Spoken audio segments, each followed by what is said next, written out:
I was thinking the other day about Obamacare, and I think most people will agree it's been just a dismal failure. But what's interesting is Obamacare, according to the Supreme Court, is a tax, and it's a tax on something that you didn't purchase. And ask yourself, when is the last time you bought something? Or when you didn't buy something you paid a tax on, every time you've paid a tax, it's been after you engaged in an act of commerce. You buy a gallon of milk, you pay a tax. You buy a gallon of gas, you pay a tax. You buy a house, you pay a tax. You always engage in commerce and then pay a tax. Not so with Obamacare. They are penalizing you by making you pay a tax for not doing something. So, I got to thinking, and I want to announce a new initiative.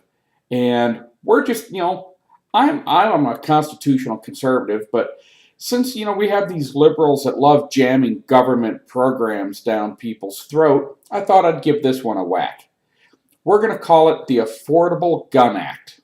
Okay, we're going to model it after Obamacare. What do we have? Okay, Obamacare says you have people receiving treatment, medical care, and they're not paying for it. That makes everyone else's insurance go up. Well, if you have a bunch of people that take absolutely no steps to protect themselves or their property by owning a firearm, that means they're passing that cost of self protection on to the rest of us via an increased police force. Therefore, I think the government should sit down with Smith and Wesson and Ruger and Glock and and write this gun bill. Just the same way that they sat down with big insurance companies to write Obamacare. So we're keeping this consistent now. So you liberals, you need to be on board with this because we're modeling the Affordable Gun Act after Obamacare. Because see, here's what happens. When you don't take any personal responsibility to defend yourself and your property, that is causing an increased burden on everyone else in your community to pay extra taxes to have an additional police force. Now, I understand there's criminals out there. So we're going to make this law apply to every law-abiding citizen that is legally able to own a firearm. Now, if you don't want to own a firearm, I understand. But what we're going to do is we're going to just charge you a tax if you don't want to buy a firearm. And the tax will be based on, the first year, let's just do the same thing Obamacare does. What is it? 1% of your income or something to that effect. So that's what we're going to do there. And for those of you who would like to purchase a gun but are just a little bit, short financially, we're going to have subsidized gun purchases. We'll have 3 levels. Say we'll have a bronze level, which will, let's say will be let's do a 380 caliber. And then, and then we'll do, a 9mm for a silver, and then say a 40 or a 45 caliber for the gold. Yeah, and the government, of course, will subsidize that, and a necessary amount of ammunition. Hollow point, of course, because this is for personal defense. So now, I don't think you liberals can complain about this because I'm modeling this after Obamacare. And after all, it's not really fair that there are some of us out here that have gone out and purchased a firearm and went to the gun range and took training, and we've taken upon ourselves to protect our family and our property. Okay, but you people that don't have a gun, all you've done, you've just made the rest of us pay for your security, and you know what? That's just not fair. And if we have more guns, then it'll lower your property tax or your state income tax by, well, should we use Obama's number, by $2,500 a year on average for a family? Well, sounds good to me, doesn't it? And of course, if you don't pay the fine, we're going to take it out of your taxes anyway. But see, here's a little secret, about Obamacare. Other than it's an epic failure, the $2,500, you're technically, in a perfect world, yes, if everyone had insurance, you would think that would have brought the prices down and we all would have saved a little bit of money. But what the president inadvertently admitted is, yes, there were people that didn't have health insurance, but they were getting health care. Everybody was getting health care. They just weren't paying for it. Let me repeat that. They were getting health care. They were getting cared for.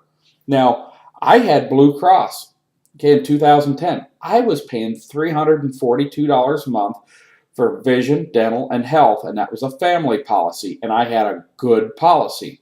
Then Obamacare passed and my rates went up just 26%, just like that. Got a letter in the mail. Okay, now mine was one of these policies that they were canceling, but then I got to turn around and keep it for a year. And, my rate earlier this year was, I believe, $504. And here's what's weird. At $342, the president told me part of my premium was to pay for those who didn't have insurance. Okay, so I was already paying for those people who didn't have insurance, but were getting care. And now a whole bunch of people lost their insurance because of Obamacare and got forced onto the exchanges. Okay, but most of them are getting, what was the number? 78 to 80%, 82% are getting subsidies. So at $342 a month, people were getting care, and part of my premium went for that. Now my premium jumped up, so I'm paying even more for those people.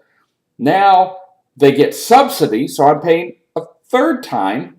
And then there's actually bailouts for insurance companies. So I guess I'm paying 4 times for something that I already paid for the original time.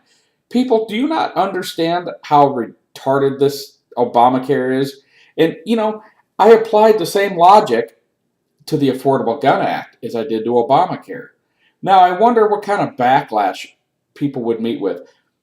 What kind of outcry would there be? Because you can't argue with my logic. I'm just using the same Obamacare standards. So something to think about. I know, look, I'm not, part of me does advocate. I think more people ought to take it upon themselves to defend their family and their property. But I am not so brazen or stupid to make people pay a tax because they refuse to buy a firearm, no more than I would make someone pay a tax because they chose not to buy health care.